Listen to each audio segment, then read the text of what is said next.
So we want to talk a little bit more about the pandemic and how the Onondaga Nation had to meet it, and the Onondaga Nation School, and what's happened.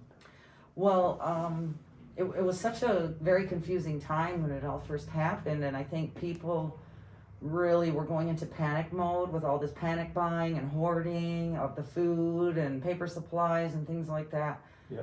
But our people didn't have to be so worried because we had food already put away from having this farm crew. You know, I've been up there 10 years. Yeah. And we've had a consistent farm crew for the last 5, but I've been up there for 5 years before that happened. And Okay. just the connection to the land and the connection to the gardens is kind of what kept us all sane. But we also were able to almost put into place the Gaswenta, which was having the 2-row. Mm-hmm. We had all of our people and our friends. We have friends in Onondaga, neighbors of the Onondaga Nation, the Central New York Food Bank.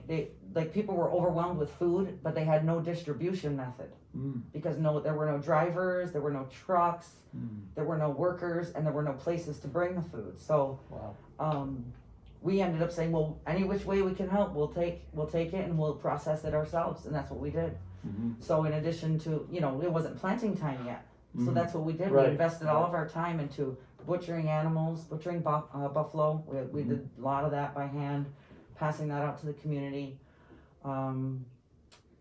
We also did the food distribution boxes like that, where we divvied it all up and would pass that out and have people just drive through, to keep the social distancing going. And it was really a good community activity for us to get together and do that. We also did cooking of traditional food meals. And you could drive up we did that every Sunday. We'd have a Sunday traditional meal, and everyone could drive through and have a free meal with either, something that had to do with corned beans and squash, another ingredient which was wild game or buffalo, venison, fish, whatever. And our hunting and fishing guys just kept going. They kept going, and they kept on, bringing stuff back in.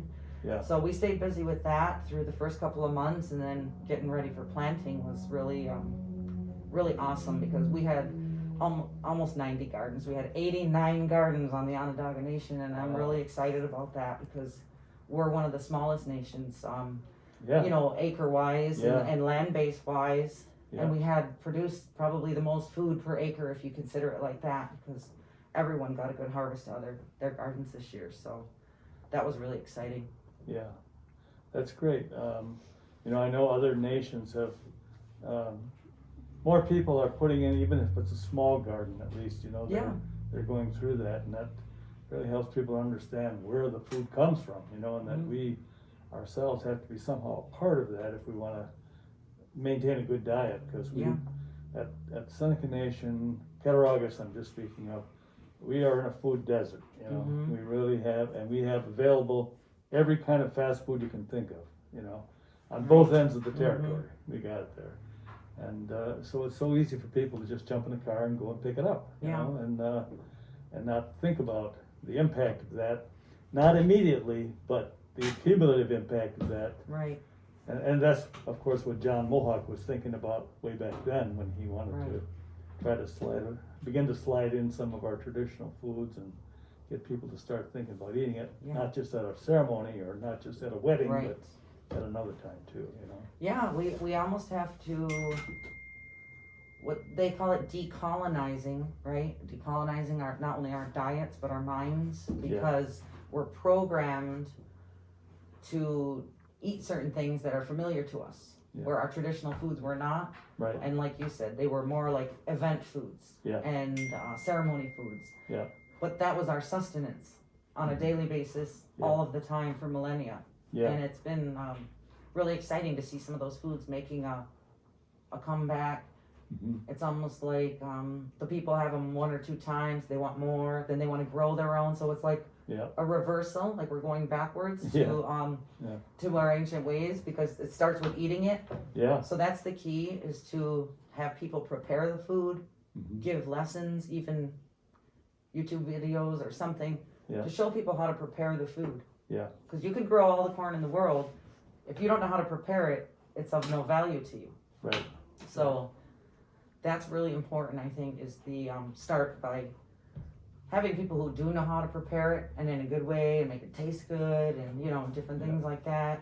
And I always start with the children because it's more difficult to change the diet of an adult who has been eating a certain way for so long. Yeah. If you can get the kids right off the bat used to that, you know, that food provides the good mind. That's part of gut and gohio, is to have that food in your body.